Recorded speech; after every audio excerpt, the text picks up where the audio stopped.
Hi, everyone.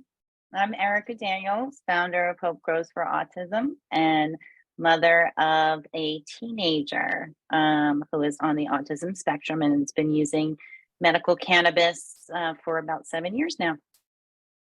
Thanks everybody for being here, and I look forward to our discussion and sharing of ideas and really making this our first kind of official pediatric physician roundtable that talks about the potential for cannabis as a frontline solution for symptoms associated with autism.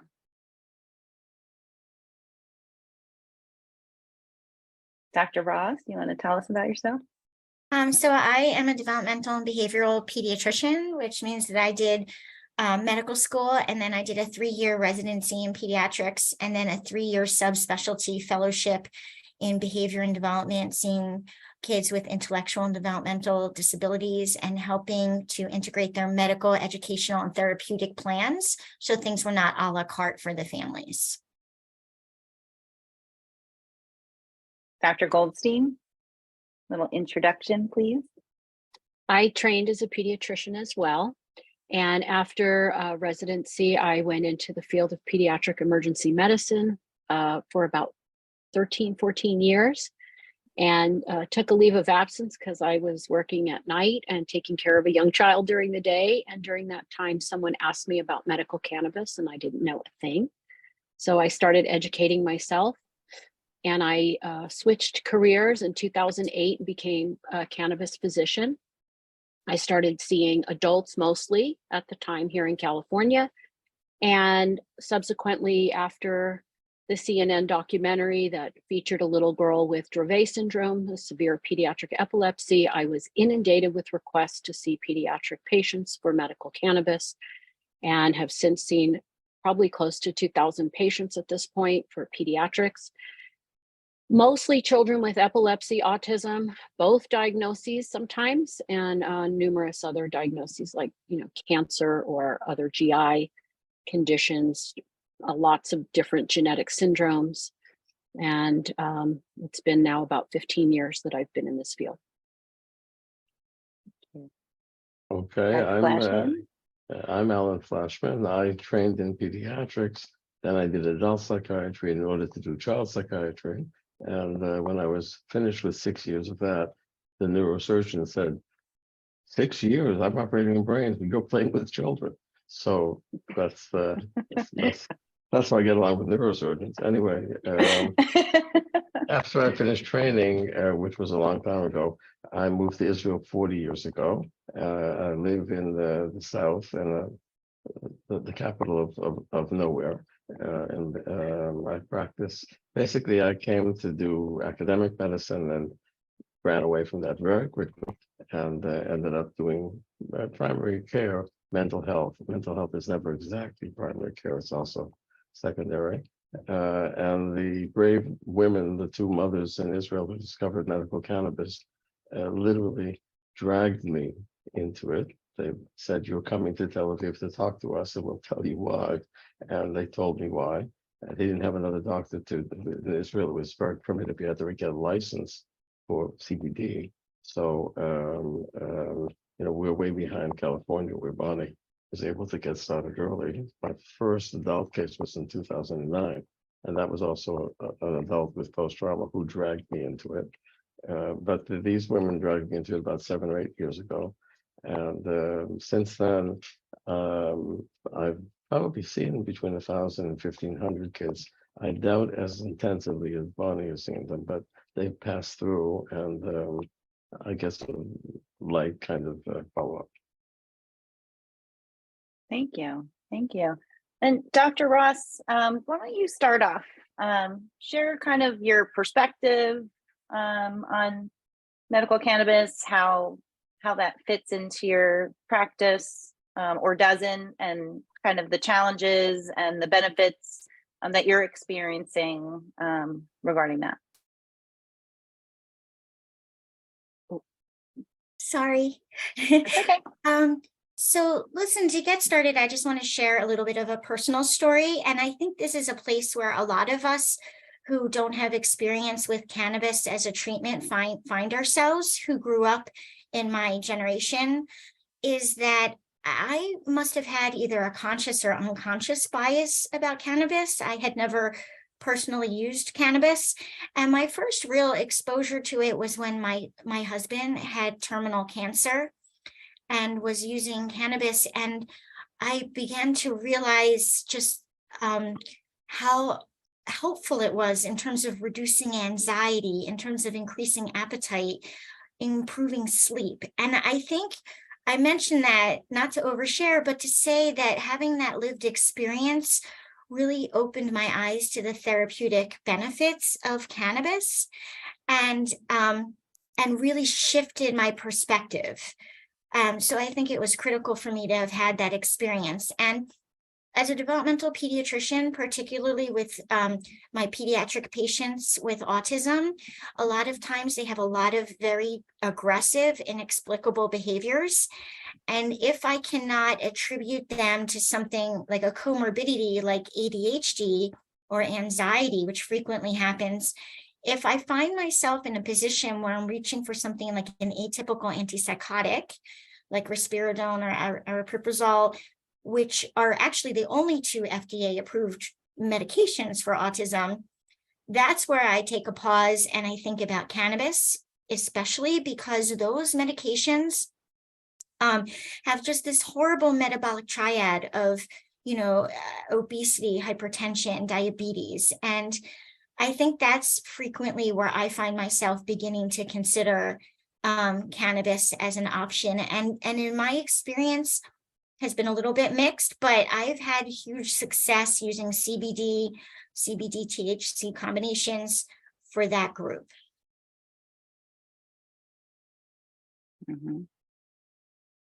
I know that Dr. Flashman, you have do you want to comment on that or share your thoughts? I'll tell you what my experience is and how I think about it. First of all, this is, I think, important for parents of children with autism. This idea of aggressive or rage attacks, I always ask myself, who they're angry at. I don't see it as rage. And I began to realize that there's an enormous amount of frustration. At this point, when I would be seeing kids, a lot of the kids that I would be seeing either had taken the so-called atypical antipsychotics, which, as a psychiatrist, they were a great blessing until they became a huge curse by being overused. But, when they came in, the Spiritol showed up in 1990, it was a huge improvement over Haldol. And you may or may not know that it was done by the same person, the same biochemist, actually worked on Haldol and then tweaked it for 20 years and came up with the Spiritol. It's an unusual story. Janssen from the drug company. But if you look at autism, I don't know really, whether it really is indicated, because the results that I tended to see were that it would, shut things down, because it really it turns off the switch of a lot of the brain, by blocking dopamine. And aside from the metabolic triad, my impression was that it was turning the kids off. In other words, it was making the environment a little easier, but it wasn't really helping them to become themselves. It was sort of keeping them from becoming anybody, just be quiet. And I didn't really like that, as a psychiatrist.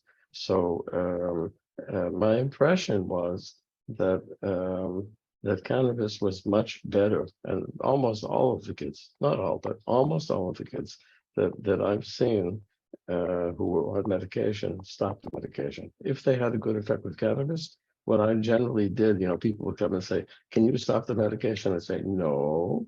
First, we're going to add the cannabis. I have never seen any bad interactions. Let's get a good solid result with the cannabis and optimize it.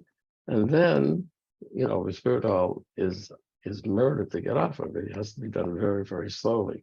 And otherwise, what people would do is they would stop the Risperidol and start the cannabis, and the kid would be going crazy. And they say, see, cannabis is driving them crazy. It was because stopping the Risperidol was driving them crazy. So, so I'm very careful about that. So I figure another 6 months of Risperdal isn't the end of the world, but having the whole cannabis business mucked up, you get one trial. You know, if in Israel, if you do cannabis and anybody has any idea that it might not be perfect, so then that's it. Everybody, you know, throws it in the garbage and says, "Oh, you know, there's another crazy doctor doing weird things." I would say though about medications, and then I'm interested to hear what Bonni thinks too. You know, the kids that I see get what all American children seem to get in their mother's milk these days, which is Prozac, Risperdal, and Ritalin. And my impression is that if there's a mood problem, it's part of the spectrum. If there's an attention problem, I haven't seen a kid on the spectrum that hasn't had an attention problem. And so I tend to think that it's all part of the spectrum. And I would say in my experience that almost all the kids, you know, Ritalin has not been exactly, you know, a home run, and cannabis has been better. I'd say 1 in 20. It seems, you know, that comorbidity word, which I don't like very much, because sometimes it's just, you know, it means we don't know. So, but there are some kids who are Ritalin responsive in addition to cannabis. But the way I see it, you first start first. That's what I think. You first start with cannabis, and when you get a good CBD result, if you have other problems, you can try to use, you know, some things to try to help them. Going the other way, I think is, I would say, you know, at this point, there's enough experience in the three of us, and you know, the person who's not here, to say it probably isn't right to start other medications before cannabis. I think cannabis has a much better chance. If you just say risk benefit, likelihood of success, I think cannabis has a much better profile than anything else for autistic kids. And you know, we're really trained that we want children to start with the thing with the best profile. Just because it's called cannabis is not a good reason to give them things that have a much worse profile. But I'm interested to hear what Bonnie's experience is too. Well, thank you for that. I agree with just about everything you said. Most of the patients that come to me are either on medication already, and cannabis is kind of a last resort, or they've been offered medication and the parents are second guessing that and trying to see if cannabis. So I'm now getting, it used to be more so kids on medication, and now it's definitely more so parents questioning it. And I think that's just because of groups like Hope Grows and some other groups that are out there providing resources. I think one other thing that hasn't been touched on yet is about not only do these medications, as you said, Dr. Flashman, that they just turn the switch off for these children, right? They're to treat the irritability associated with autism, right? That's what the FDA says. They're not addressing the core symptoms. And I have to tell you that in my experience with these patients, seeing now many, many children with autism, is what I am seeing and what the parents are reporting is improvement in core symptoms, ability to socialize better, less repetitive behaviors, less over focus on one thing. It's not perfect, but cannabis is starting to actually, what I can see, it seems to open up the brain and allow these children to have some breakthroughs. And I know, Erica, with Leo, you've probably seen some of this in your own experience, and that's probably what drove you to create Hope Grows for Autism, right? So that's what's exciting to me, is that it's not just calming the aggression. It's not just making the child sleep at night or, you know, try new foods. It's actually allowing that child to potentially, you know, reach and achieve things that maybe nobody thought they could ever achieve. I have parents that report to me, I can't believe the school is giving me this feedback. Now, maybe at home, because the child has a comfort level at home and they're being a little more aggressive. I have some parents that say parenting this child is very difficult, but at school, the child is getting great reports.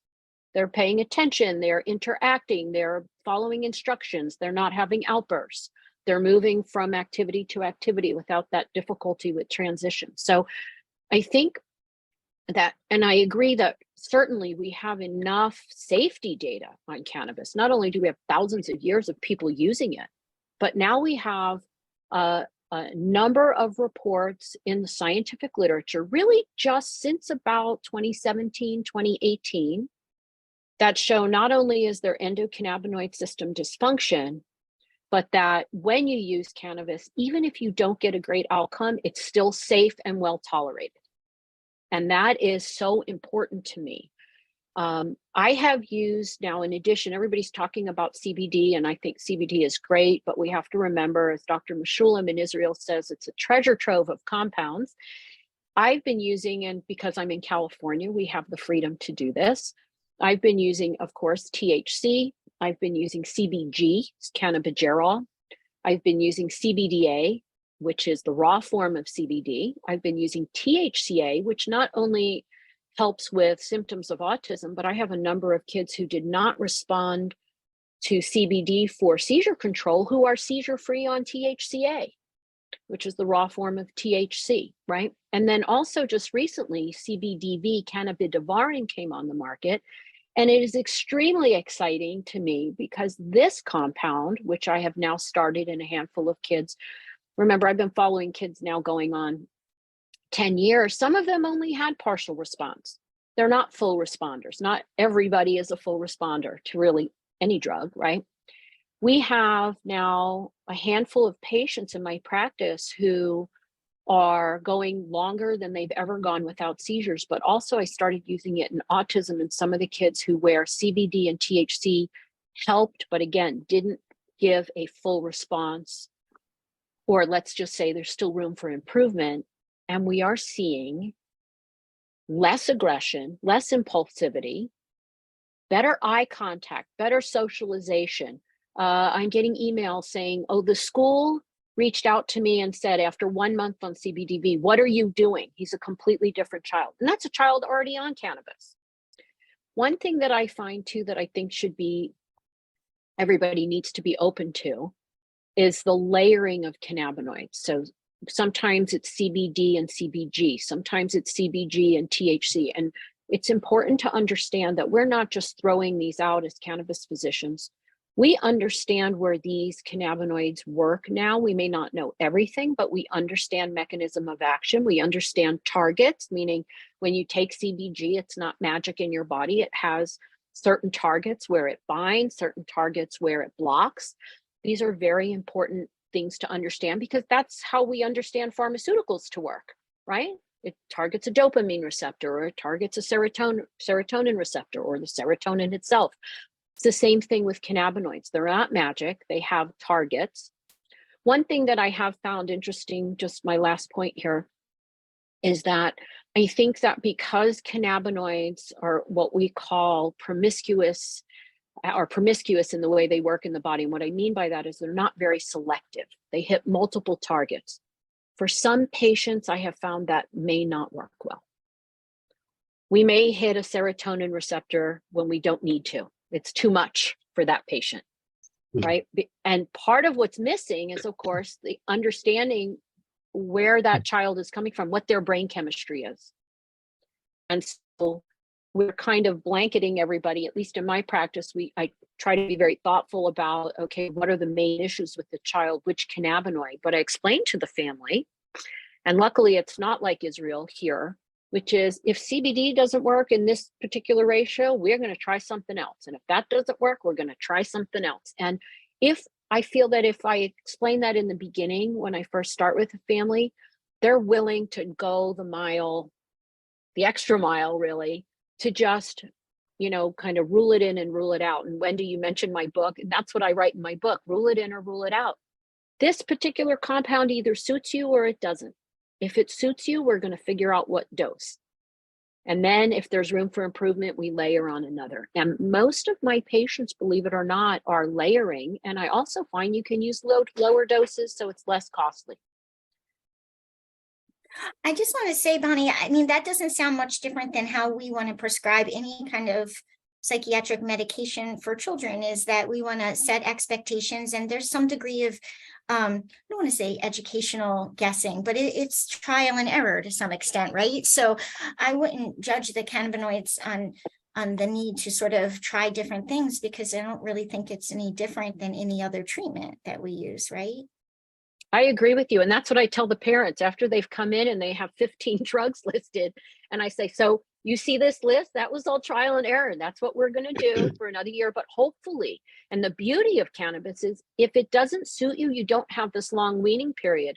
As the other doctor mentioned, there's this, to get a child off an addictive drug can take a long time. And so often what I tell patients is let's add the cannabis first. Let's get you sorted out even a little bit better, 20% better, 30% better, and then we can start weaning. And that's one of the first questions too, is if it's not working, but we're stuck on it, when can we get off of it? And I always tell people, put the brakes on that. Let's first try to make your child have a better quality of life, at least a little bit first. What if we could just work on sleep or on the aggression? Right? We kind of pick different things or symptoms, and we try to address that. And, I've met people, and I know the two of you have as well, who, I had someone recently in my office, we haven't slept in 7 years. And I feel so badly for those people, or they send the other children to grandma's house so that the kids can get a good night's sleep there. I know you're both shaking your heads. You've heard this. It can be so difficult to have a child who really is not responding to treatment and is just day to day, basically, like trying to put a fire out, and it just affects the whole family. And that's where cannabis can be so, even if it just gives everybody a good night's sleep, you've already made a big impact on the family. I might add that, the idea of trial and error, I see as a way of making a partnership with the family. In other words, it's not my trial and error. If the kid is over 8, it's his trial and error. If he's under 8, then it's he with his parents. But, I usually would tell a kid, look, if your name is Joey, the point of this treatment, that's really true of any treatment, is it should be just greater to be Joey. That's the whole point. It should be just great to be Joey. And, the Spiritol makes you a little less Joey, like you lose a letter or two of your name. The idea is to be you and to become more you as much as you can. There, I think, when you're saying, Bonni, that you don't always get everywhere. Let me float 2 ideas that I wanted to know how the two of you would think about, because I never get a chance to talk with other doctors about this.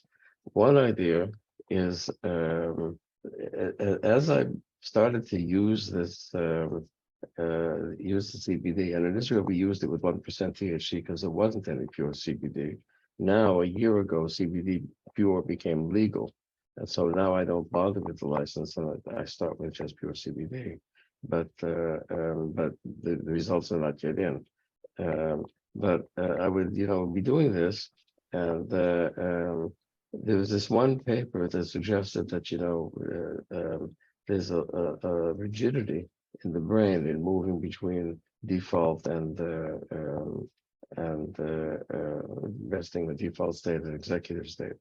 That the way that that's the way it lays in brain science, that the brain really works like energy. It's all the things from different patterns. And then the different patterns, you have to go from one to the other, because if you can't go from inside to outside freely and quickly, you get stuck.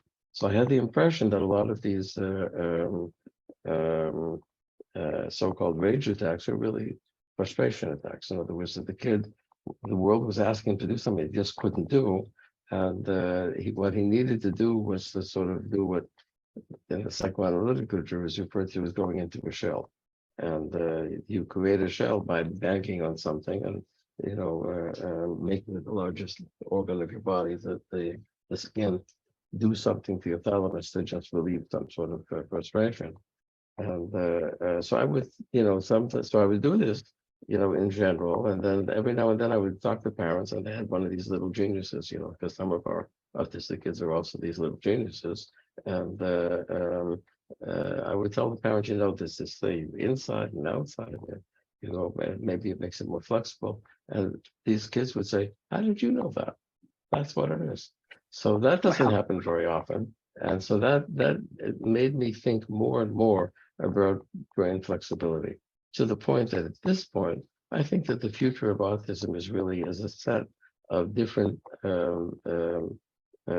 difficulties with brain flexibility.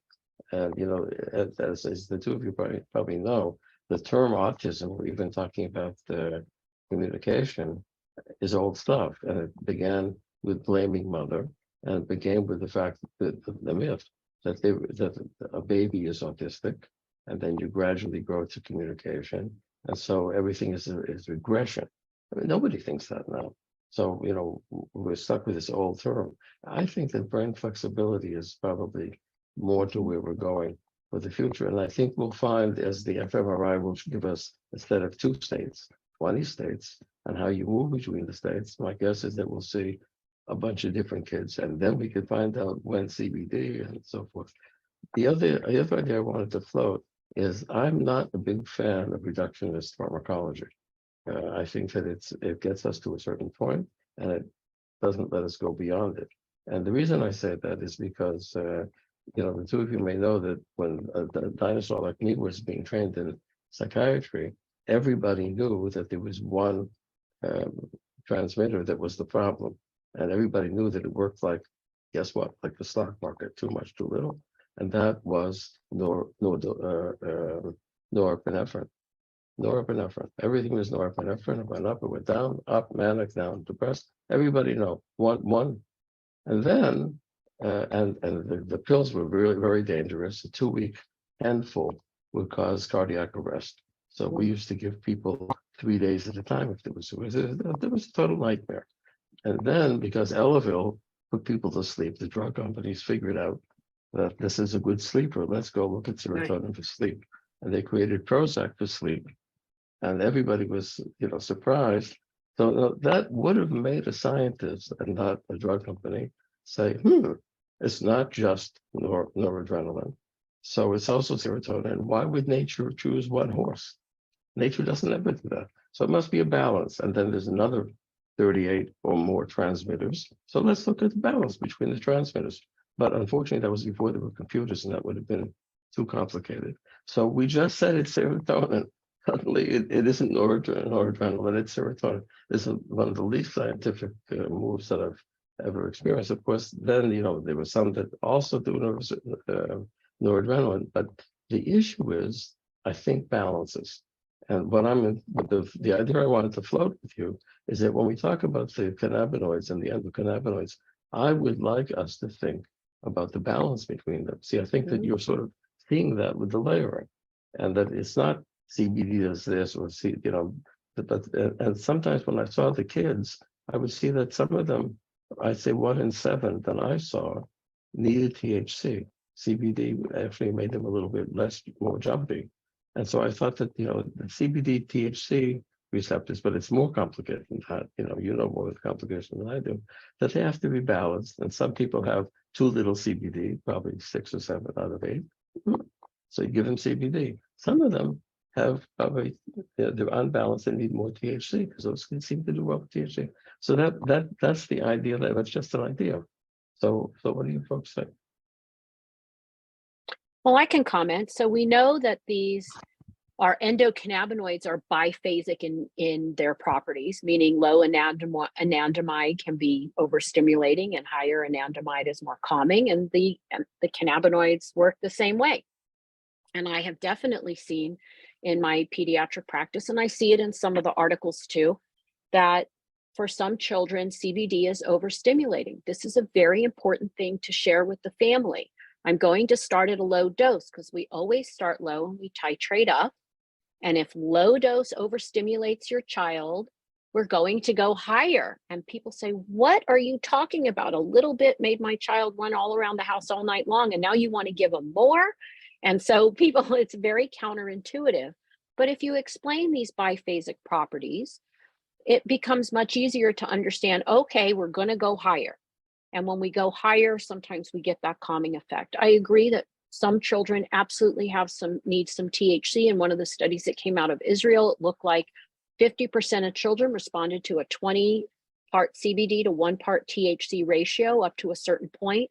And then half of the kids did not respond to that ratio, and they added in extra THC down to a ratio of 6:1, and another, I think 33% responded.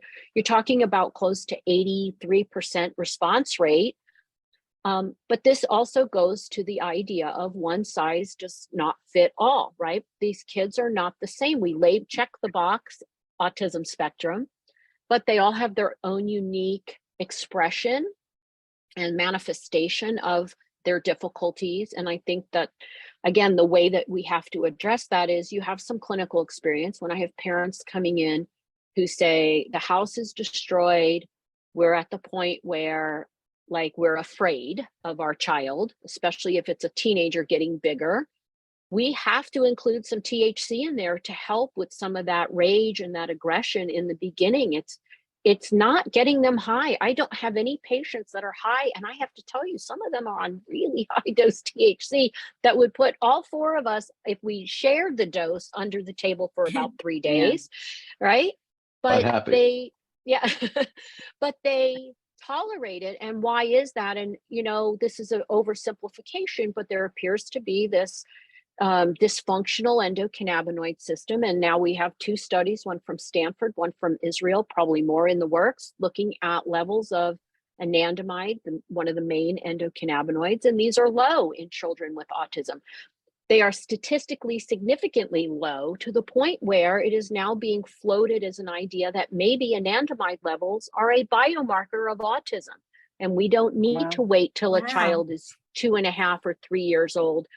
When you have, and I'll never forget, this family came in, it was their 4th child, and the mother knew at 6 months that there was something different about this child. She was an experienced mother, and she said, this child's different. And she kept going back and forth to the pediatrician saying, is there any way you can test him? I know there's something going on.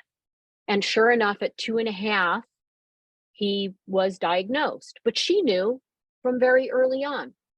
And the reason to diagnose earlier, of course, I'm sure, Wendy, you can attest to this, is to intervene earlier, right? And to hopefully try to get that balance back that we're talking about. Remember, these cannabinoids are homeostatic. They try, if something is elevated, it brings it down. If something's low, it brings it up. And we don't have pharmaceuticals that do that.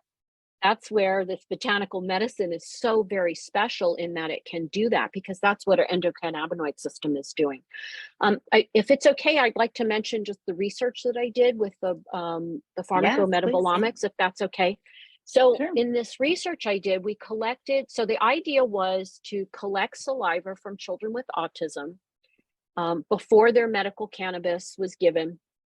And then at the time, it was about 1.5 to 2 hours when the parents reported, we start to see the medicine kicking in and we can actually see the benefits. And what we did was we collected saliva from 9 neurotypical children to establish a control level, or a control range, physiologic range, we call it, of various biomarkers that are involved in aggression and pain and inflammation in children with autism. And so we had the children take their nighttime, and these were all children in the autism group that had already been treated for at least 1 year and had a steady regimen that was showing some improvement, whether it was CBD combined with CBG or whatever. And in the paper, it outlines the dosing. And if you take a look at it, you're going to say, there's nothing standard here. Every child is on their own regimen, but that's kind of how it goes. What we found was that in measuring the saliva before the medical cannabis dose in the morning after an 8-hour washout, and then measuring the biomarkers again at the 1.5 to 2 hour mark after, that if a child had an elevated level of a biomarker, it actually kind of trended towards the physiologic range. So came down, meaning the cannabis medicine kind of brought it down to closer to that physiologic range, if not in that physiologic range.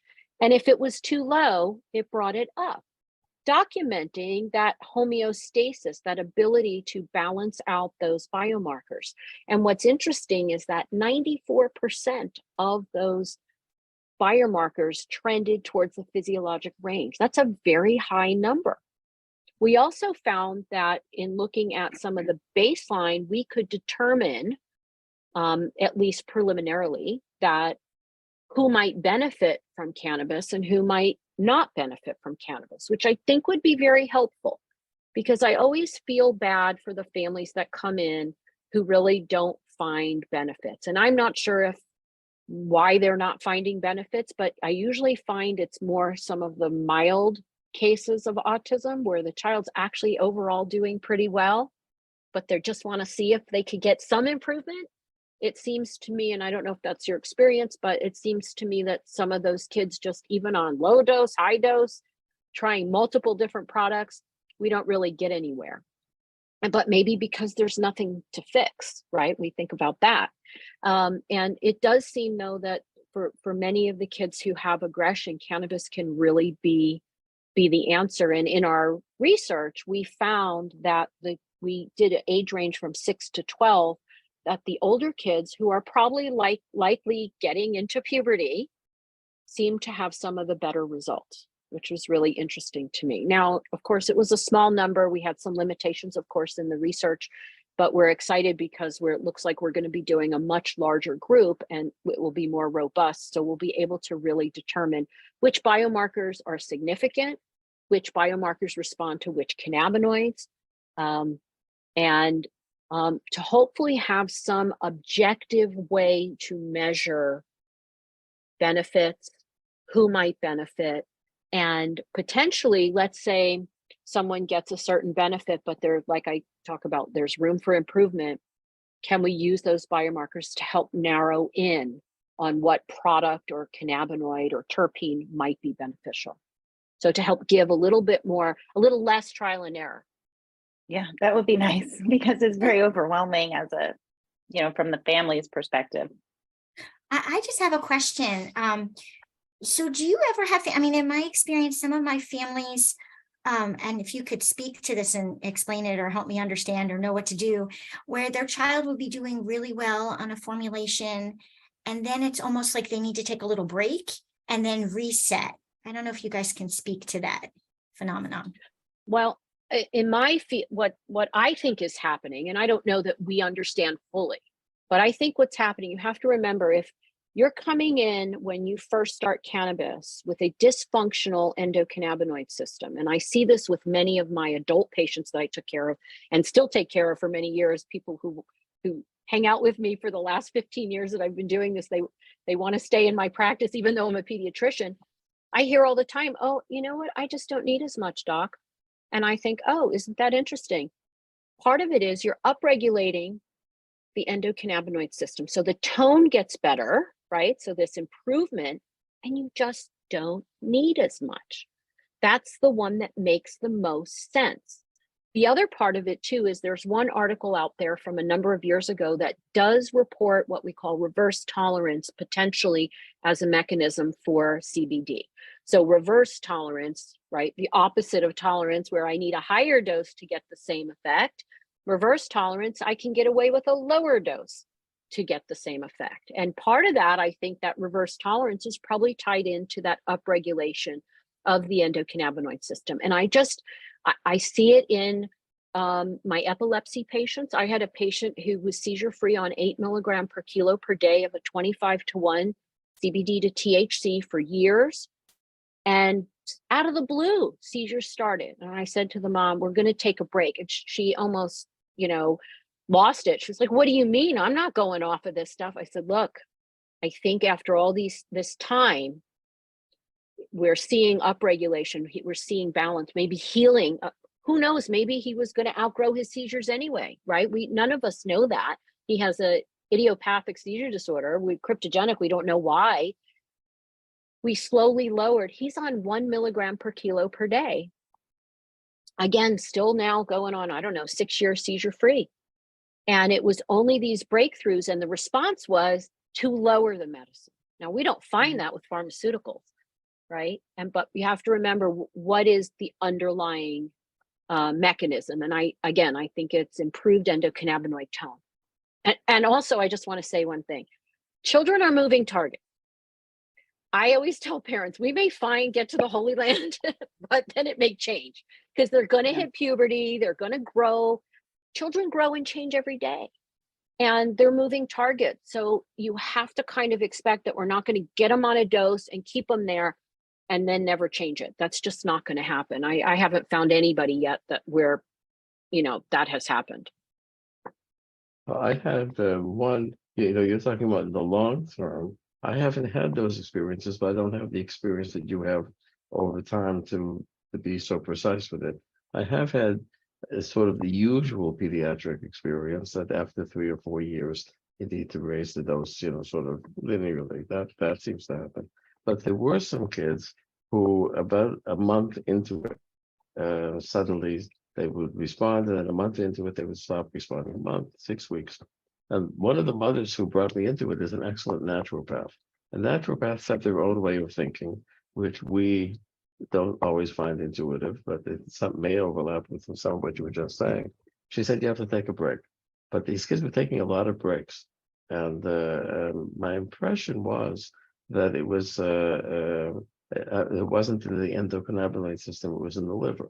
In other words, that there was a balance in the liver, because that's about the time that it takes for the enzymes to sort of change. So if I saw somebody who was responding and then it's 4 to 6 weeks suddenly wasn't, I just increased the dose by 20%, and that seemed to solve it most of the time. And then it stayed the same. It didn't, keep re-regulating. But have you had that experience too? That's a sort of a simple experience, but Absolutely. And sometimes it's hard to know. And I've been doing this a long time. It's still hard to know. Should I go up or should I go down? Yeah. Is this endocannabinoid tone improvement, right? Upregulation of the endocannabinoid system, reverse tolerance, or is the child, quote, outgrowing their dose? And that can sometimes be very difficult. But again, I think communication with the family is so key. If you explain, I'm not sure which way to go. Sometimes this happens with cannabis, that we have this situation, or it could be that your child gains some weight or potentially is having some metabolism issues or just changes. And so usually what I will do is I will ask the parent, what do you feel comfortable doing? It's kind of a 50-50 toss sometimes. Now, sometimes if it's a high dose for a very long time and the child's doing really well, then I think it's upregulation and I will back down on the dose. But I always say we're going to think about either going up or going down. And again, I haven't really had anybody, I mean, I have seen honeymoon period like what you explained, and that can definitely happen. And then of course, so many of these kids are on other pharmaceuticals, and we have the interaction with the cytochrome P450 system. We have interaction with the UGT, elimination system as well, where CBD and THC both. And I have to say with some of the newer cannabinoids, or I should say more readily available now cannabinoids, they're not new, they've been around a long time. We don't have all the pharmacokinetics, and so we don't know exactly what they might be interacting with, but I think part of it is always making sure the parent knows what to look for, and this is with any medication, right? We say, if you see this, you see sedation, if you see more agitation, you got to get in touch with me because we can change it. I find with cannabis in general, except for my cancer patients where I am treating them sometimes with very high doses, and they just kind of have to accept the side effects the same way one accepts side effects with chemotherapy. In general, I tell parents there should not be side effects with cannabis medicine because usually we can dial in. You don't have to accept sedation. You don't have to accept, poor appetite. We can change the dosing, change the product, change the timing to try to suit your child's response. And that's a little bit different, I think, than pharmaceutical, where, I do have some families that come into my office and I can see they're on subtherapeutic doses of seizure medications and the seizures are out of control. I'm like, why are you giving this medicine? It's not in a therapeutic range. It's just kind of like you're giving it, and I understand because probably at a higher dose, their child was having side effects. So they lowered it, oftentimes on their own. But at the same time, with cannabis, I have found that you don't really need to suffer through side effects that are, and it's interesting when you read the reports on cannabis, you'll see, oh, 25% of patients had side effects, and they list it. And I think sometimes people think that that's what these families are living with. And I just want to put it on the record that they're not living with these side effects, because we adjust the medication. In a trial, there is a goal and they have a protocol, and it's very different than what we do in the real world. And someone may have had a side effect of sedation. Even in a trial, they may adjust, and then that is, it resolves, but it's still reported. And I just want to make sure people know that just because a side effect is reported in a study does not mean, like, for instance, I just saw something, 27% of the kids in this particular autism study had side effects. I don't even kind of think about it as side effects. I think about, oh, we're just not at the right dose, or it's not the right product. But I think, you know, it doesn't, side effects don't need to be part of it if, and if you explain that to the families, and also I find that some families are comfortable if you give them a titration schedule, they will just go up and then report back. And it's not a medicine I'm worried about anybody having trouble with. What's the worst thing that's going to happen? I've had patients accidentally get too much. Grandma, instead of 0.2 mLs, gave two whole mLs. And what happened? I get a call. I reassure. I call in the morning to make sure the child's fine. And what do I get? We had our best night's sleep ever, doctor. Can we go up on the dose?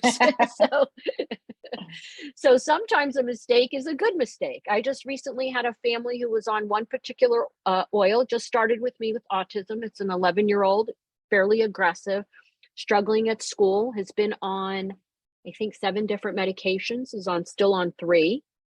And the oil that they ordered, which is a hemp-based oil through the mail, didn't show up on time, and the mom was running low. So she panicked. There's another oil that she can get at a local CBD store. I confirmed with her what it was and so on. Well, guess what? That oil works better for the child than the oil that she was ordering through the mail. So sometimes you get happy mistakes or happy errors, or, you know, unintentional benefits. And that's the beauty of cannabis. The part of it that's difficult is sometimes you have to try 8 different products or 20 different products to find it. And that's why I tell people it's going to take time. It's a marathon, it's not a sprint. But I think most people are excited by using something natural and by having a low side effect profile. Bonni, I just think you made such a great point, because when people read those side effects, they do think that that's what the person has to live with. So I think so much of this is about breaking down sort of some of the mythology around cannabis. And from my perspective, I've been waiting for like an algorithm of like, this is what you do if this happens, this is what you think about if this happens. Like, I wish there were an opportunity. So you guys, you know, this is my call to action. Think about this. It would be great to have some programming or CME around, you know, cases, and just sort of not so much an answer, but sort of what to think when different things come up, and how to help guide people most effectively. Because oftentimes I find myself a little bit at a loss. And Bonni, I look at your book all the time, but like, I don't feel like I have too many other tools to understand. Like, I've learned so much just right now. So anyway, I just want to put that out there. So, well, we can do a master class for physicians that, you know, just kind of educate about the cannabinoids and then talk about case reports. I will tell you that what I do is I educate, but also I always tell parents, just give me the feedback and I interpret it, right? And I'm not always right. And I don't sound, like I just said, I don't know, sometimes to go up or sometimes to go down, but I know we got to change something. How do we know when a cannabinoid isn't right? Well, we've tried low doses, we've tried medium doses, we've tried high doses, and there isn't a response. I do have some families that are struggling so much that they want to change things every day. And that is not a way to practice cannabis medicine. You have to get on something now, now look, if the wheels are falling off, yes, we're going to change it. But botanical medicine, I learned this from a brilliant PhD herbalist, botanical medicine guy. Cannabis kind of nudges you in the right direction. Little by little, it nudges you, right? Whereas pharmaceuticals kind of come in and are like, you know, the hammer on the on the head of the nail. It's a little bit harsher, a little bit, more affinity for those receptors and so on. And cannabis, again, plant medicine takes time to work. I often tell people, if you are out of shape and you go to the gym tomorrow night, you're not in shape. Okay. Yes, it's a great beginning and go, go, go, but it's going to probably take about 3 months for you to really feel a change physically, maybe look different. It's the same thing with cannabis. Unfortunately, in the media, we have stories of people who say, I gave 1 dose and my child's changed completely and they don't have any more seizures and now my child's speaking. And so people get a little bit, the expectations get very high. One of the things I think that we do is we set expectations and we tell people that it's this kind of long drawn out thing, but really what I'm doing is I'm just interpreting results. So I understand, Wendy, when you say, like, what do I do if they tell me, okay, this dose agitated my child? What do I do? Do I take them off that oil? Do I continue to go up on that particular product? Do I switch to another product? Because there are a lot of different things you can do. And so I would love to give a class on that, and, have other doctors join in, because all of us, I think, as Alan said, we have different perspective. But what's interesting, though, is that I don't know how many miles away you are, but we have also very similar what we're seeing. What we're seeing is very similar, right? And I have a colleague in Maine who reports to me very similar things that I see. We may practice a little bit differently, but we have the same results. How is it possible that this is not the truth, right? When it's different geographic locations treating the same condition, maybe even a little differently, but getting that same outcome, which is overall improvement in quality of life, in sleep, in anxiety levels, in aggression. And then some kids, of course, achieving milestones that nobody ever expected. But I will say, I will say, I mean, just to comment on that, my son Leo was probably 11 when he started using cannabis, and we did have a very immediate, I tried a few things, and then when I got to something that worked, I had an immediate and dramatic improvement, to the point where I was considering, I just couldn't manage, and I was considering residential placement, which is I can't even imagine that I was considering that, but I was that desperate, right? And so it's just, I forget where I was going with that. But you said you saw the dramatic improvement, but you didn't give up after the first thing. Right. So then it took me, over time, it took me a long time to sort of dial in. And now we're in the kind of same place, where we're using pretty much 1, maybe 2 different types of medication in, all the time, or in rotation. And anytime I sort of back off of that a little bit, the symptoms creep back up. So maybe it's sort of we're at a maintenance place. And what I wanted to say is that, you mentioned Leo, coming from that place of total, just unmanageable desperation, which is sad that families have to wait until they get to that point, because we talked about doing it much sooner. He's exceeded all of my expectations, where he's the best Leo, right, that he can be. And I think, we can still dial in and make some improvements on that. But, just this young man has friends and a job, and it's not, the typical teenager friends and job, but it's equally meaningful to him and to us. And so it's just different, it's a different, it's neurodiversity, right? I mean, it's just a different kind of improvement and life that a lot of times I think the parents we have certain expectations, and once we accept that things are going to be different, and that doesn't mean that it's going to be bad. I think the bad things are these really challenging behaviors. And so, but the hardest part is we have, wonderful physicians like you all, who are willing to share all of the information. But then when, Sally takes her daughter to the pediatrician, and it could be a big children's hospital, or, a big practice or something like that. The answer is just sorry, we just don't know. or they'll often send them to us. I mean, we're a support, education organization at Hope Grows. We're not physicians. And so there's this humongous disconnect. And I'm just, been struggling, like, how do I figure out, doctors that I know that use all kinds of different alternative, complementary alternative methods, just are still afraid and unsure to touch cannabis. And so many children are not able to access cannabis. I just don't know, like, what are your thoughts? What can we do? I've had a lot, this is the work I do every day, and we're bringing it to them, but how do we keep closing that gap, so that it is widely accessible, Well, I think Wendy alluded to something which I think is worth thinking about. If we think about medical education, there's two aspects to cannabis with autism. One is to help families to be able to do it on their own as much as possible. Right. And the other is to help physicians to at least be friendly to it or not be afraid of it.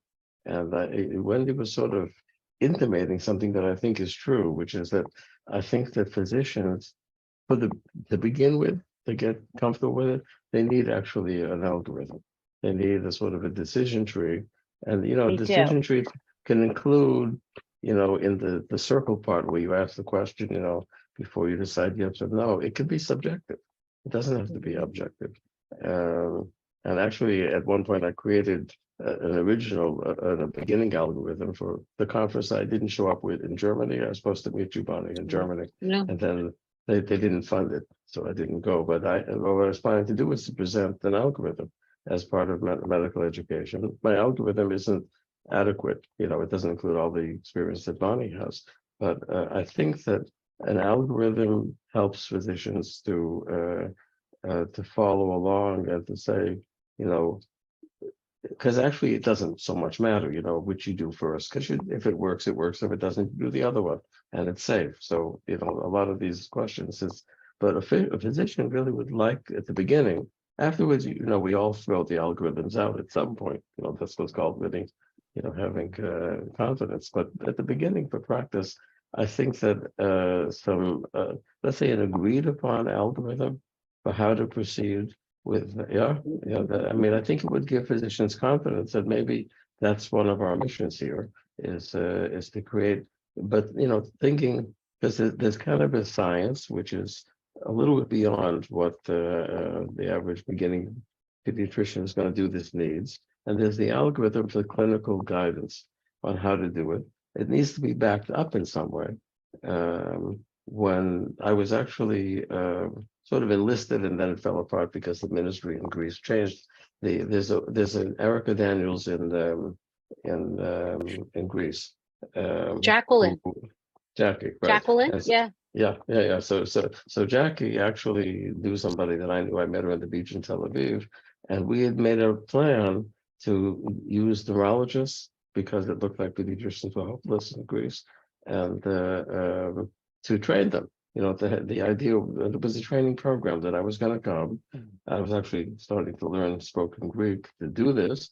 That also fell apart, unfortunately. But the idea is I was going to come, is I'm nearby, right? So I could pop over every couple of weeks, do some, see some kids with them and do some training and create an algorithm that they use, and then be available for backup.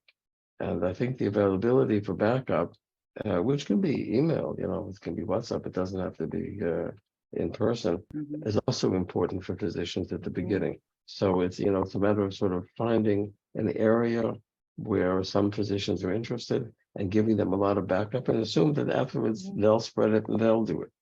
That's right. Does that make sense? I do that now. So I have doctors, I have one from Ukraine who's actually now relocated because of the war. There's some doctors in Portugal, and they email me cases and they tell me the story, and I say, this is what I would consider. And it gives them that confidence to then, because, with medicine, this is why we go through residency, because when you graduate with all the knowledge, you still don't know what you're doing. You have to practice medicine.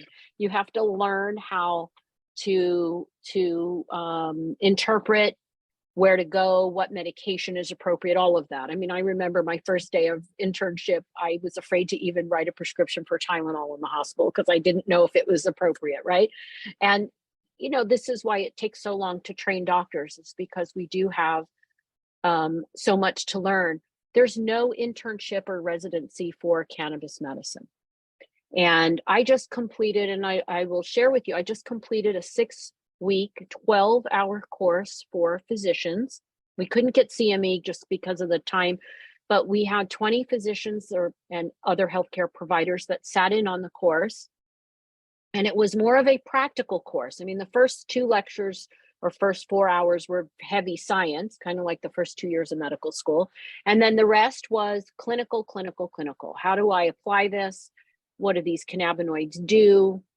What are, you know, sample cases? And that is all being recorded and fixed and will be posted on my new website. So probably late spring-ish, I will have that available because I realize there is a gap, and there has to be some educational program that's not just, this is what cannabinoids are. It has to be, this is how you apply in the real world, right? And interestingly, you know, I met years ago at a conference, I think it was in London, I met a pediatric psychiatrist from Israel. And I was speaking with her, and she was like, she kept saying, I can't believe you feel so comfortable to give children cannabis. And I said, I can't believe you feel so comfortable to give a child an atypical antipsychotic, right? So, but part of it is this brainwashing that is perpetuated to this day. Yeah. And yes, there are going to be people that abuse drugs. We understand this. It's been there forever. But we must learn to separate. And even, you know, I had the chance to meet Dr. Meshulam a few times, and one of the big things that he says, separate medical from recreational or problematic use. They are separate things. And it appears that most of us understand that when it comes to opioids or stimulants, you know, people who are abusing Adderall and whatnot. But for some reason with cannabis, I don't know, we're all like dumb about it. We can't seem to separate it, but we have to separate because medical cannabis is a completely different thing than adult recreational use, which I just often say I'm not going to comment on it other than to say in a world where we accept tobacco and alcohol, which kills a lot of people, I would rather they smoke pot and get high and stay in their house and eat Doritos, right? Than be out on the road driving and going to bars and all of that. So, but the medical side of it is unfortunately been poisoned by all of the propaganda and the stigma, as well as, and someone once said to me, doctors are very good students. Once they learn something, they hang on to that. And we have learned, you know, in medical school, what do they teach us? Cannabis is a drug of abuse. And you can code for cannabis use disorder, right? And cannabis dependency and cannabis-induced psychosis. And unfortunately, that's how physicians think about it. And then you slap on in the United States that Schedule I status, federally illegal, and that just makes everybody afraid. So it is kind of a setup for failure. But I think we've won the culture war with lay people. I think parents of sick children are going to seek this out, no matter a physician helping them or not. So why shouldn't physicians fill that gap? Why shouldn't we step in and say, here, this is how we can help you, and be smart about it? Instead of saying, I don't want to hear anything about it. I'm not going to talk about it. I'm not going to look at it, you know, and, you know. Well, I think some of them are afraid they'll lose their positions at big hospitals and universities. I think that's, you know, they're told that they can't recommend it. I don't know. I think in states where it's legal, I think it's not that, Erica. I think It's people not okay. are a little more rigid. I mean, because I am in that population, I think there's a rigidity. I think it doesn't occur to them. And I think, honestly, they don't know what to do. Do you know what I'm saying? So I think there's a lot of like, I'm not sure what to do, how to start, how to think So about there's it. paralysis. There's a Yes. paralysis around it. Yeah, Mhm. and I think there is still a lot of stigma, like from my personal experience. I will say that we did a secondary analysis of some of the data and surveys that Erica has put out on Hope Grows, and it was accepted pretty quickly as a poster at the Society for Developmental and Behavioral Pediatrics, and it got a lot of attention. And people were like, oh, I just never really thought about it, right? And so I think if there were more of a presence, and again, just a not so subtle hint of these types of things from people who definitely know a lot more than I do, because I don't know a lot, but at these sort of conferences, it would really go a long way to breaking down some of the barriers and the stigma in this regard. And I think also it's not enough. I mean, you guys are amazing, but I think part of this, and you guys have spoken about this, is not just having the individuals that prescribe it or recommend it have a presence, but some of the families to actually articulate, or even if it's a young adult or an adult. I think this is a huge oversight in addressing the needs of the population with any kind of developmental disorder, is that for some reason they're not included in their care, or even what happens to, but I think so some of those powerful storytelling to accompany some of the data and some real information, to help break down the stigma and also provide just a little bit of a pathway for people to go would be super helpful. Well, and one of the arguments I hear too, though, is there's not enough research. Right. But there is. There's a lot of research. In fact, There is. if I gave you a job to go in and look at all of the autism research, you would be busy for quite some time.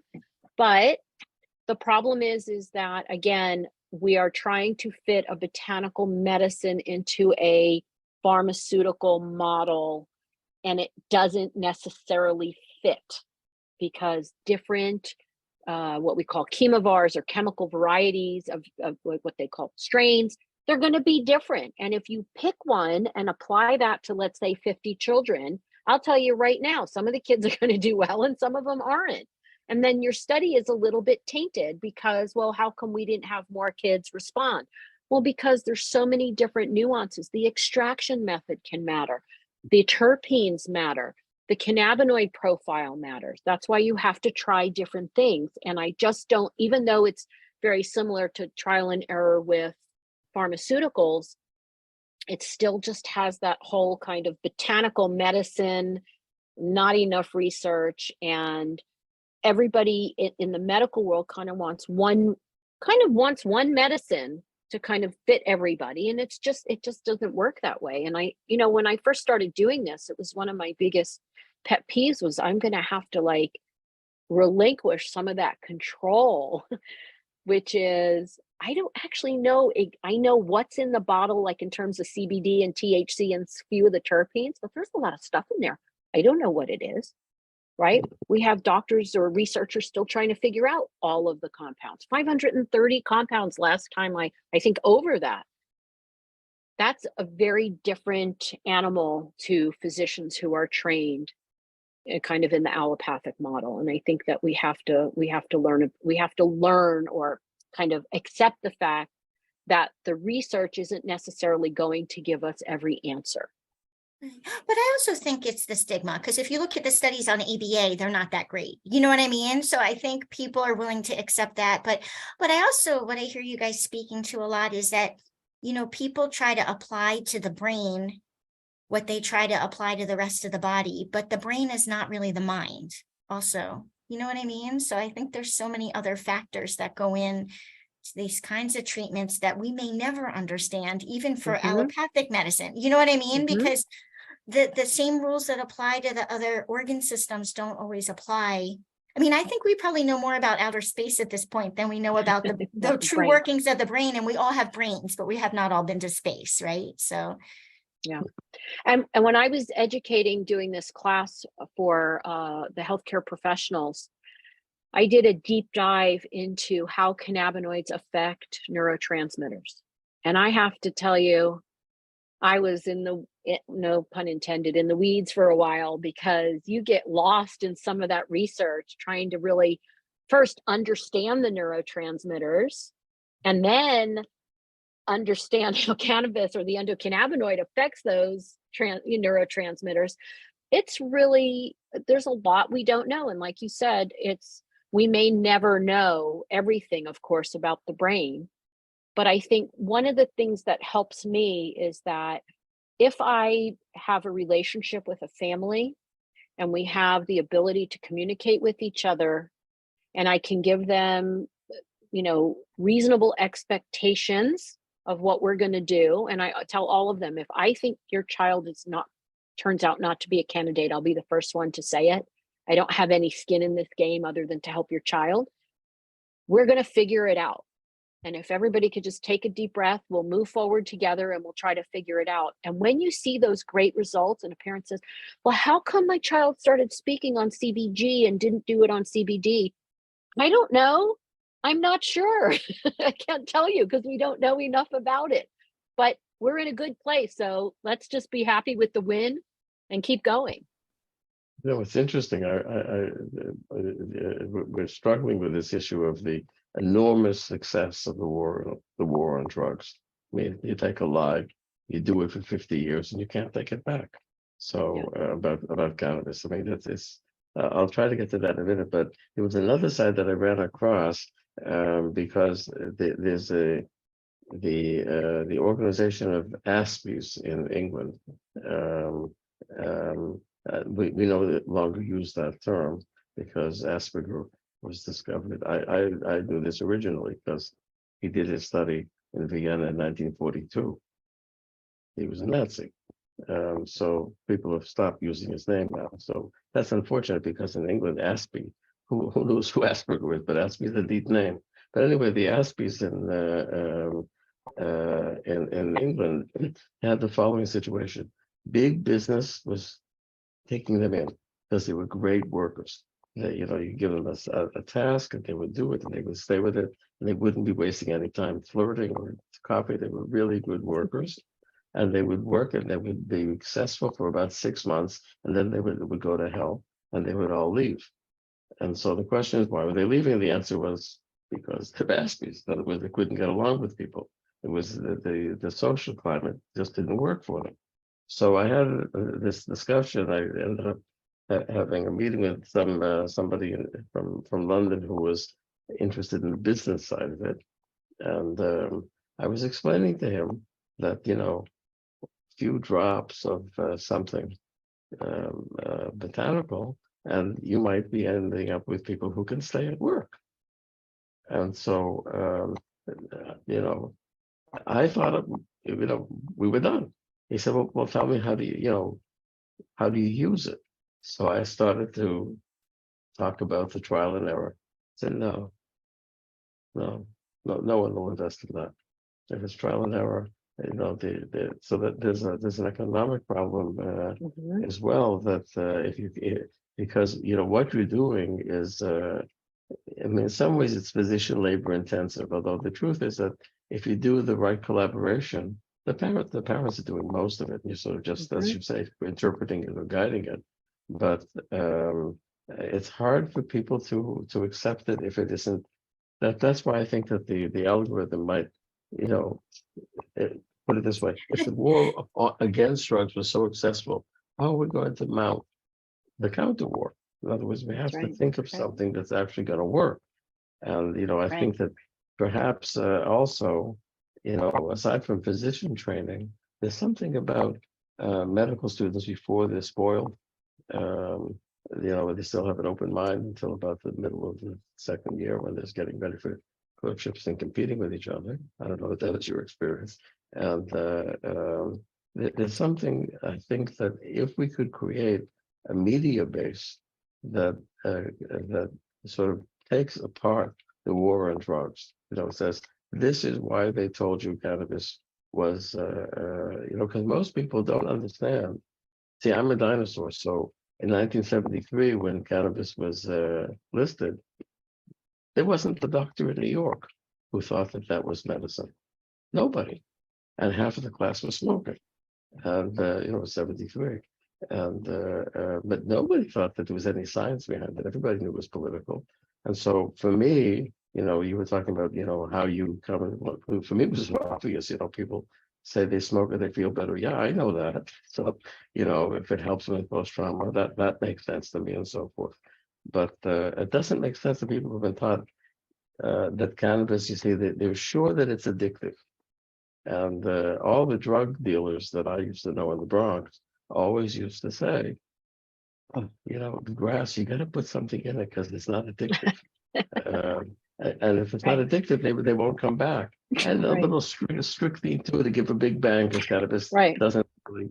And all of the retrospective studies was in street cannabis, and none of it was clean. There wasn't any studies on medical cannabis. And now you have, let's say in Israel, you have 120,000 people with, it's a very small number because it's poorly run, but 120,000 people with medical cannabis. None of them are addicted, and none of them are going crazy. And so, but to take the lie apart seems to be part of the mission.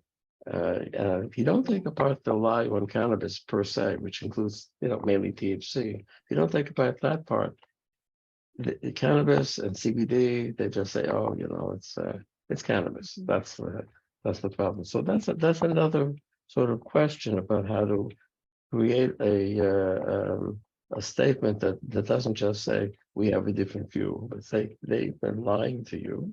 And somebody who says that in medical school in 2023, that cannabis is a dangerous drug and it's addicting, that needs to be, I think that something has to be done forcefully. Because if you don't, that's the ground, and that's the ground that shakes under doctors, and sometimes from the patient's feet too. The idea that, I don't know what, but if marketing if I were good at marketing, I wouldn't be here tonight. But the question of how to do that, maybe Erica has some ideas about how to counter the lie. In other words, to create. Right. Well, I was going to say in Ohio, right next to Pennsylvania, they have been trying to get autism as a qualifying diagnosis for many years. Yeah. And there is a group of physicians from a major children's hospital that oppose it. And because of their prestige and their titles and the letters after their name, the government says we're going to listen to them. Why would we listen to the families of children with autism? Why would we listen to these hippy dippy doctors who want to get your kid on cannabis? I mean, it's really this kind of power play, actually, at this point, where I read a letter was shared with me from an activist in that state. And when I read the letter, I laughed out loud. They were talking about munchies. Are you kidding me? When we're handing out antipsychotics that make children gain 40 pounds, I had a 11-year-old in my practice that gained 40 pounds in 4 months on an antipsychotic. Just what the mother needs, a larger, just as equally violent child, right? There was no change in the violence, but there was a change in the size of the child. It is ridiculous. And part of that is that lack of education in medical school. And so when my program is available, we will have it available to medical students. And if they can show me that they're a medical student, we are not going to charge them for it. It will be absolutely, because we have to start educating, like you said, the younger doctors to understand, because it is here to stay. It's not going to go away. And it shouldn't be last resort. It should be just and I've been saying this for years, another tool in the toolbox. And I guess the hard part is for someone like Wendy, who just, you don't have direction, right? Where do I go?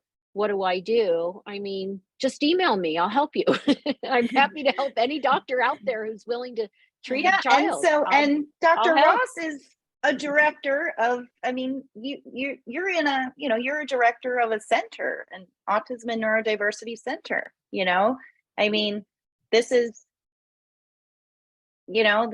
kind of right what we're talking about right now. And so if we can get maybe, pull in some physicians from some of the major centers, and we as a group, begin to educate them, change their minds, maybe it's targeting specific universities, specific, physicians. I don't know. I also think it's part of a cultural shift because, Yeah.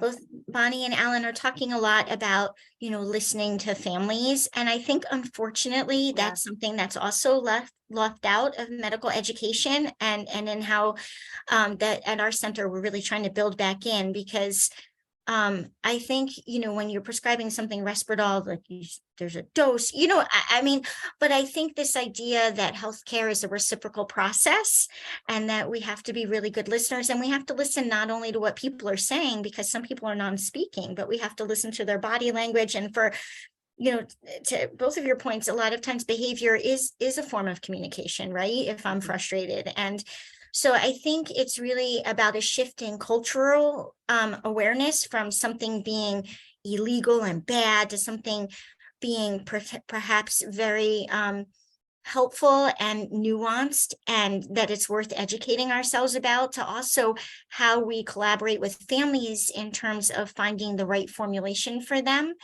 and in caring for them. And it's the kind of care that some people really have to have, but that ultimately we all kind of deserve, right? I mean, Well said. Well said. Yeah. You're right. Right. What is your experience right now with? I suppose it's different in California because everything's different in California. But better. yeah. Well, what is experience? Right now, what I do, I stopped writing licenses because it's a funny story. The government of Israel couldn't find anybody to write the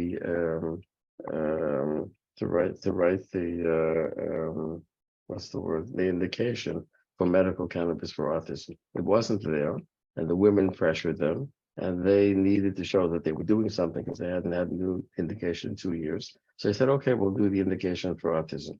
There wasn't a physician in the country willing to do it. So they asked me.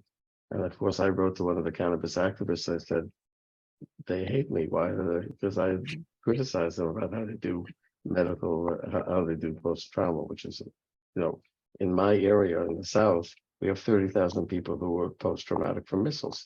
They've been, under missile attack for 20 years. They're all post-traumatic, and none of them have a license. And there's nobody to give them a license. So, I had a few things to say. And so they hate me. But he said, they need you. So I pitched up, to this, Mishula was there. There was this meeting to the indications committee for medical cannabis for the state of Israel. And I was supposed to present the indication for autism. So I took it sort of light, but, among other things I said, you don't have to take Risperdal before you can take cannabis. You can start with cannabis. And they hated it so much that they froze it. And so the indication was never put in, then we had this discussion that we're better off or less worth without the indication, because without the indication, you should do it whatever you want.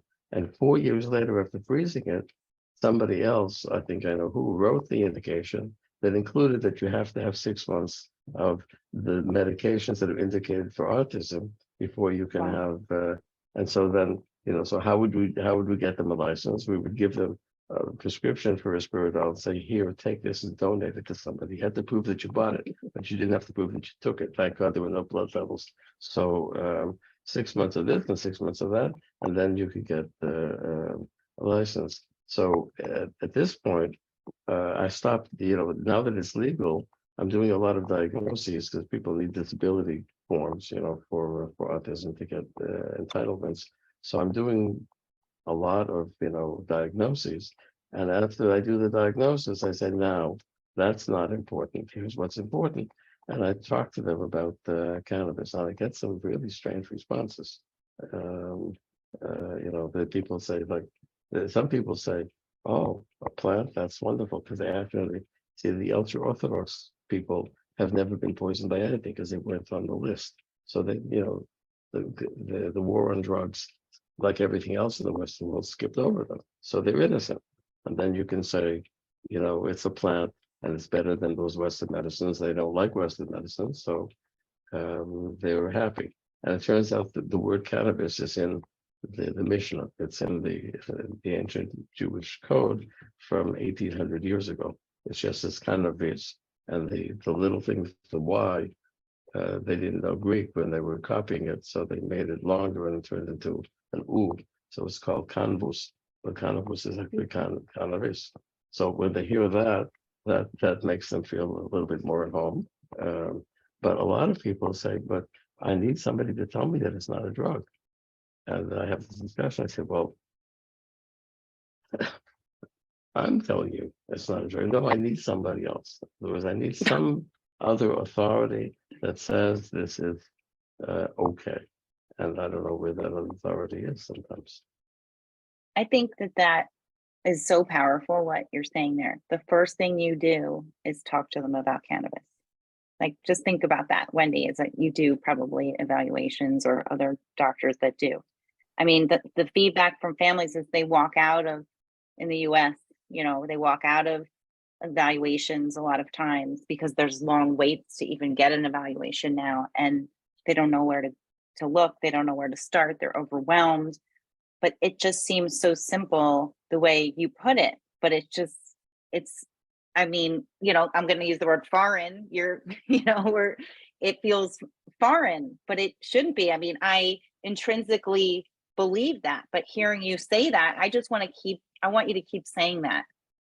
You know what I mean? I think that's really, like, a really important first step, to, that's your position on that. Well, I get to do it because I'm foreign.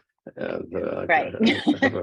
I do whatever I want. Actually, I believe Right. that in Bonnie's webcast for the national group, you quoted me as saying this guy in Israel who says that it can be used first line.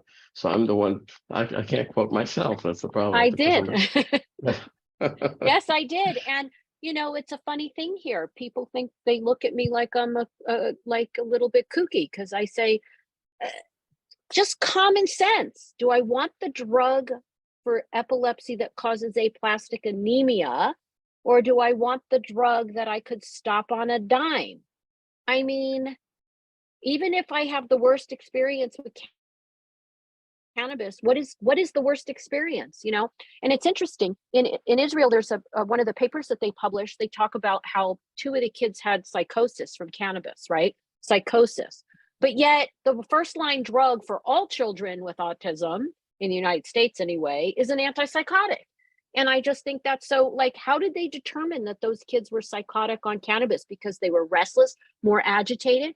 That's called the wrong dose. That's not psychosis. That's the wrong dose. And even if they were acting psychotic, it's temporary and it's going to pass. It lasts as long as the cannabis lasts in your body, which is often much less than 24 hours. So it's a funny bias that we're, like you said, still fighting. In California, because I'm a cannabis specialist, children come to me already diagnosed. Of course, I'm not diagnosing anybody. They also come to me knowing the kind of medicine that I practice, which is I'm not writing prescriptions. I'm not, filling out disability paperwork. I am going to recommend cannabis, and I'm going to help you figure out if cannabis works for your child. And if so, what is the regimen going to look like? We have a lot of freedom in California. It's been since 1996 that medical cannabis has been available, and news to everybody, the sky didn't fall. Cannabis did not, even though we have fires and now we have blizzards, apparently, we are still fine. Cannabis, unfortunately, now that the government is heavily involved in regulating cannabis in California, one of our issues is that they are over-regulating it to the point where some of the companies that focused on pediatric formulation are going out of business because Wow. they can't survive. They can't survive in the world of cannabis. Yeah. And what does that do to people? That drives them to the underground market, where now we're kind of back where we were before legalization, where parents are getting formulation, somebody's making it for them, and they're going to get it tested, and the taxes are ridiculous. It's become a real problem in California. But the reality is that in my state, patients can be treated. They can find lots of different medicines to try. There's a lot of products on the hemp market. It's still buyer beware. Make sure you check the test results and make sure it's clean and without pesticides and solvents. But the reality is that nothing bad is happening. We are not seeing children ending up in the hospital from cannabis, from medical cannabis, I should say. Now we're starting to see we're seeing problematic use with very high potency THC, and then also some of these kind of synthetic, I don't know if you're you're aware of this, but there's some synthetic cannabinoids that are now being kind of marketed as hemp, and those are causing some issues. They've been around for a while. Now there's just some new formulations of them. But remember, that's not medical cannabis. If we just look at medical cannabis, there are no issues there. Yeah. Well, in the US, there's about 23 states currently that include some allowance for autism patients to access medical cannabis through a state cannabis program, through a dispensary, which would typically or almost always include, lab testing and that sort of thing. But again, it's another kind of, the business of cannabis and adult use and all of that is sort of drowning out the smaller pediatric and all patient populations. And so, they're selling things that are big sellers as opposed to, flower and brands and Willie Nelson and Mike Tyson and, all these things. And so it becomes this weird thing where, and even in a medical state only, you're walking in and you're kind of like, looking at all of these things that feel very recreational. And so, there's so many challenges to it and getting things. I mean, I know there's some drugs that have made it through the FDA, and there's some drugs that are trying to make their way. So I think at this point, it's like, there's as many options as we can have available will give us the best chance to access. I mean, access is just so challenging. Yeah, in California, any child can be approved by a licensed MD or DO, and they have to be, if they're under 21, they have to have a physician's approval to be able to purchase or to be able to just treat the child. So if you're caught for whatever reason, let's say your child falls and hits their head and has altered mental status and shows up in an ER and tests positive for THC, and you don't have the letter from the doctor, you're going to buy yourself a visit from Child Protective Services. So most families are trying to have some interaction, but the reality is I'm only one person. There's only so many people that I can take care of if I would like to, have a relationship with my husband and get some sleep at night. So I can't take care of everybody. And so I do encourage physicians like Wendy who are open to this and see the benefits and want to help people. I tell people all the time, I'm more than happy to help a physician, a nurse practitioner, somebody who's in the field, who's licensed, but I can't dispense, medical advice to a family through email. I get tons of emails that say, what dose should we take? That is inappropriate.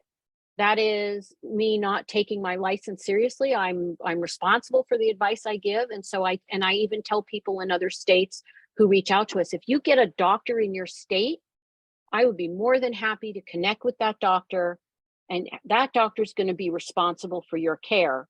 But I would be more than happy to share my knowledge with that doctor and help you get on something that will be beneficial.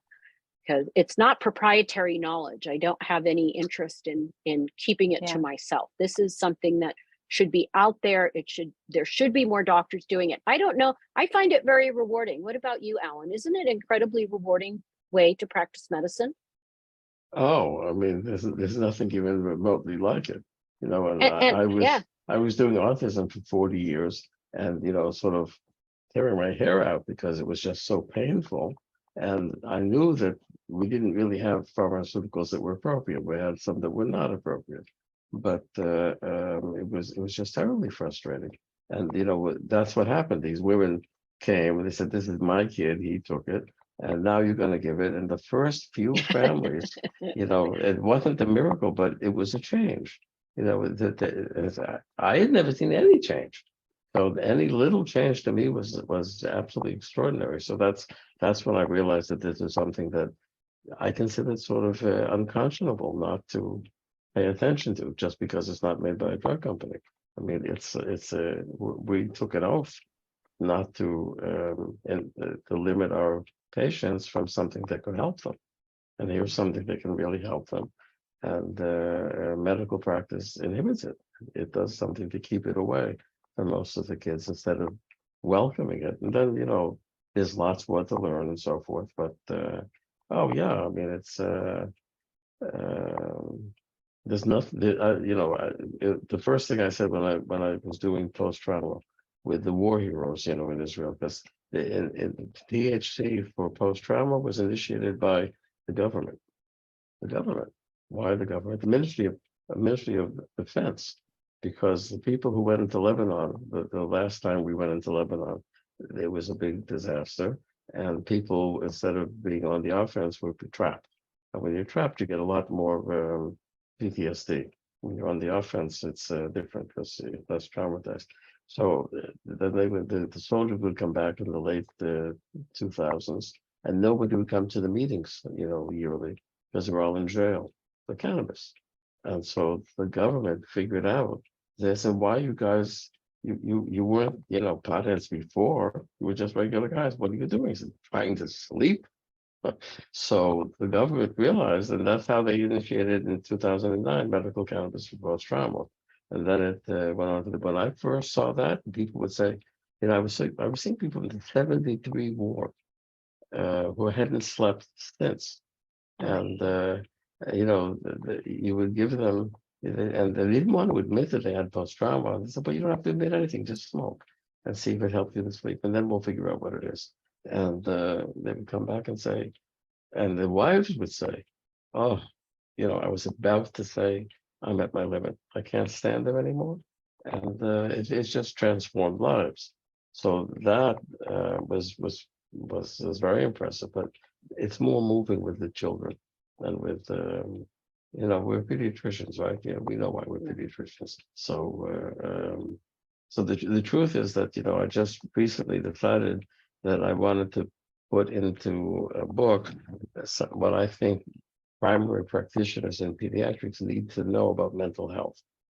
Because there isn't a book like that. There's always psychiatrists telling primary physicians that they're stupid.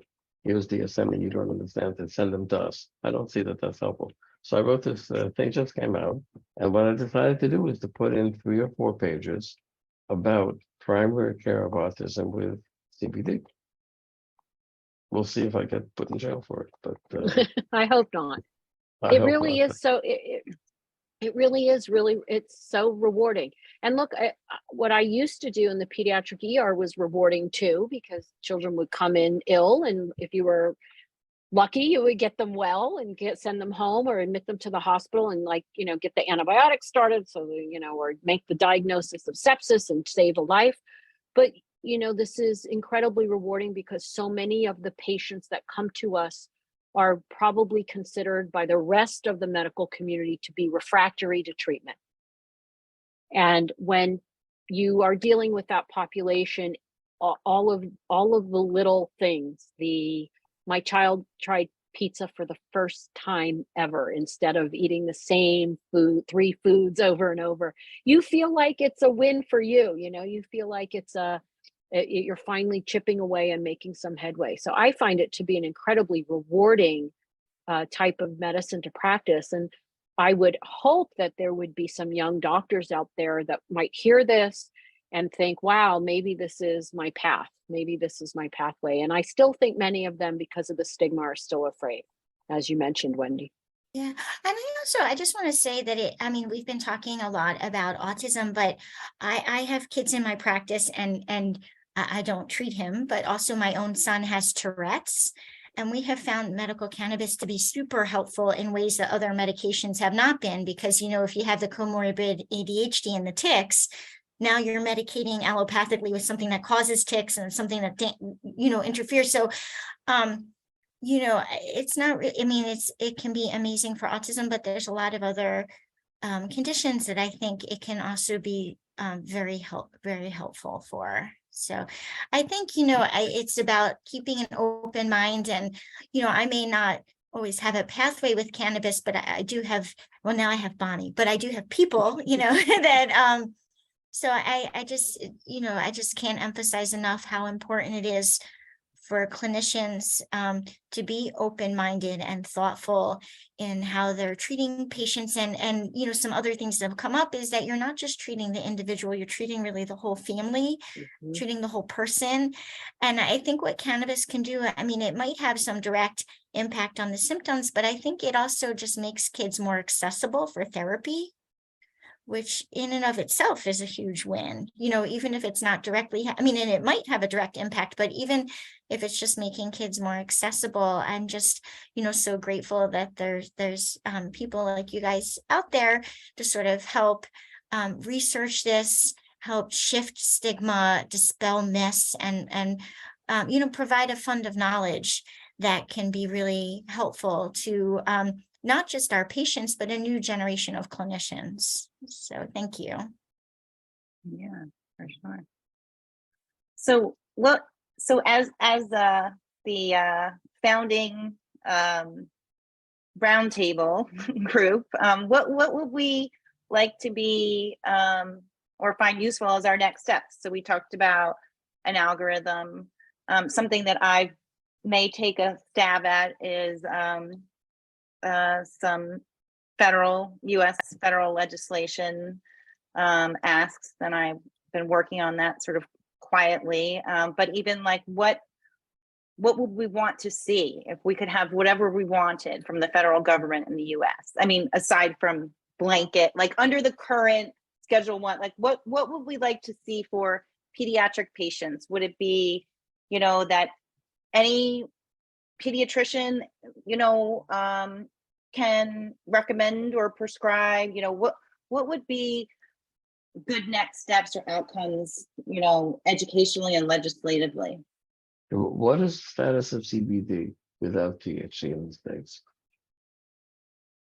That's So so it's considered legal, but medicating your child with it may depend on the states that you live in. So there's Really? 3 states. There's 3 states in the United States where CBD is, so you can say federally it's legal, but like if you're caught medicating your child, you could potentially have issues in certain states. There's some states where you have to be approved to be able to give your child CBD. The biggest problem I see is not even really access, because people can access CBD. It's Right. everywhere.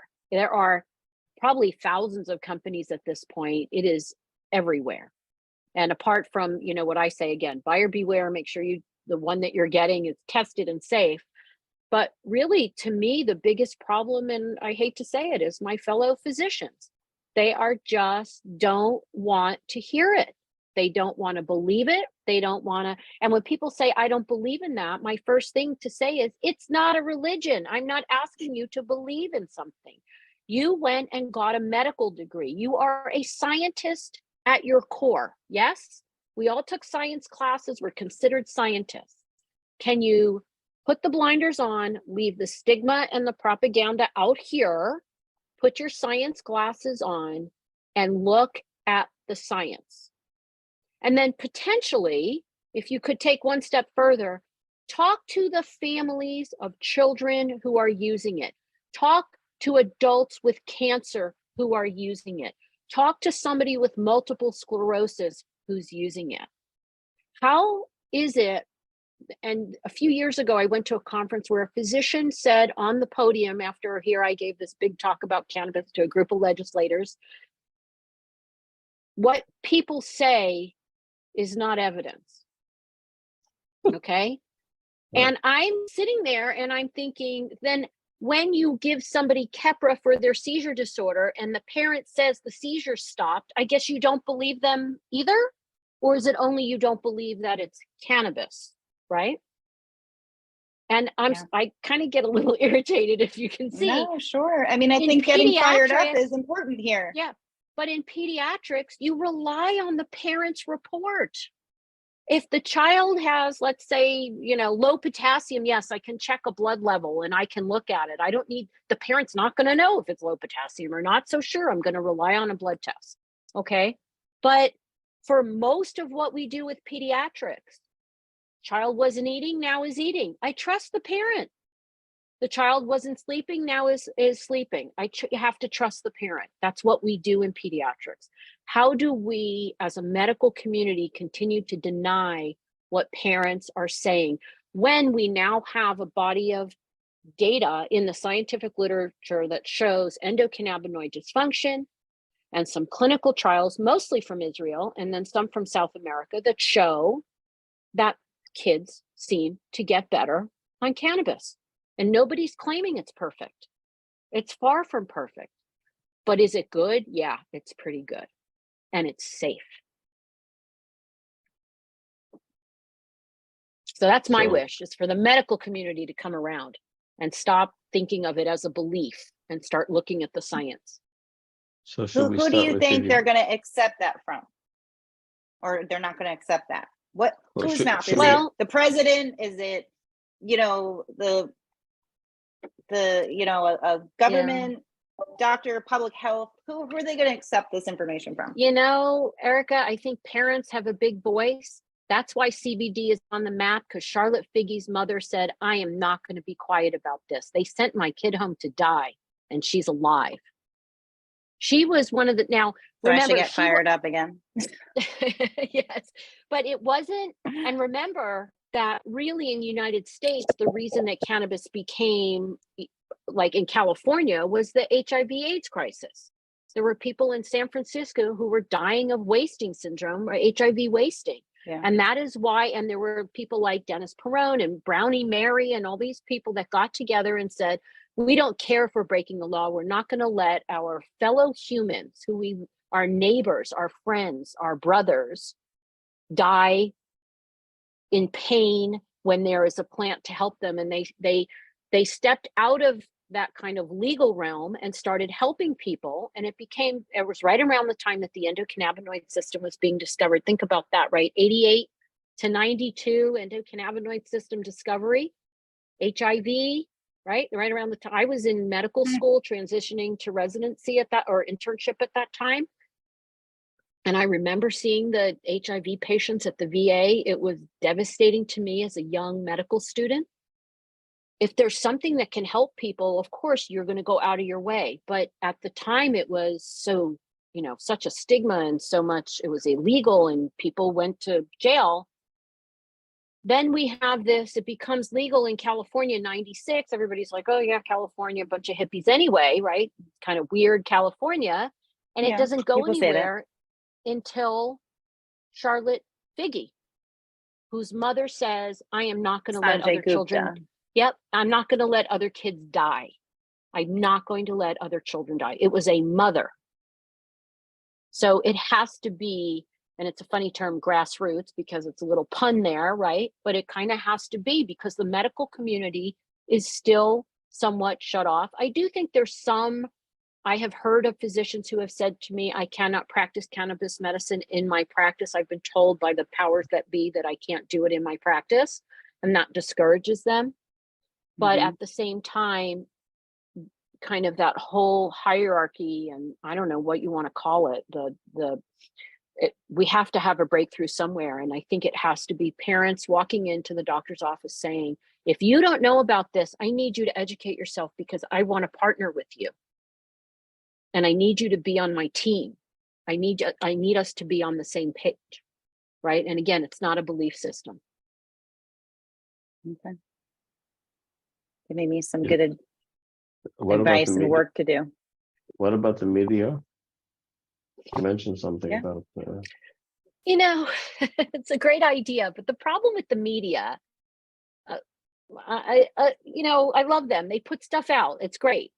But it always seems like they always seem to say, well, I've got to show the other side. And I'm like, there is no other side. What other side is there? When a child who comes into my practice, who has been thrown out of 5 schools and now is having success for years, what other side is there? Tell me what the other side is.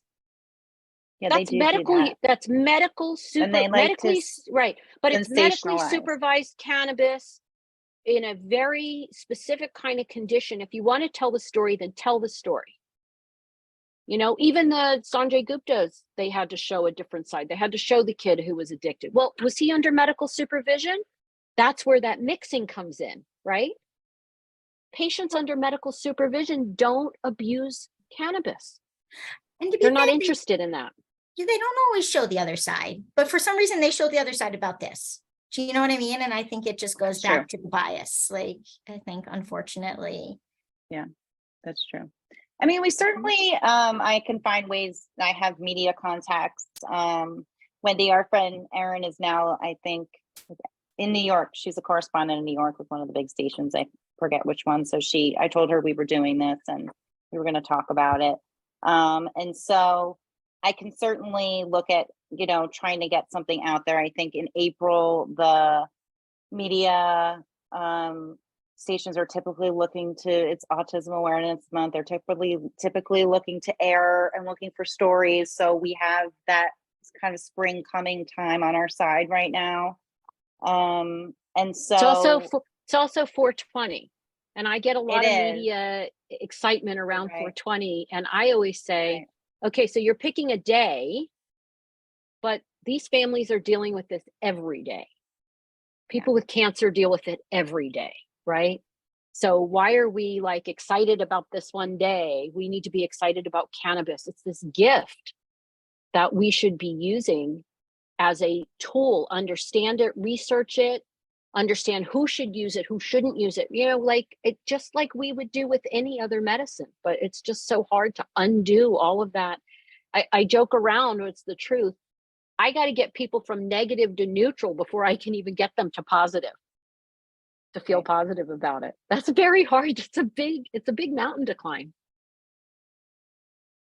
Yeah, I think it's a good idea. We can certainly sort of package some of this together and work on getting that out there. And it sounds like, you know, all of you have and are willing to talk about it openly and in the press if that opportunity should come to us, which, you know, I think that's certainly possible.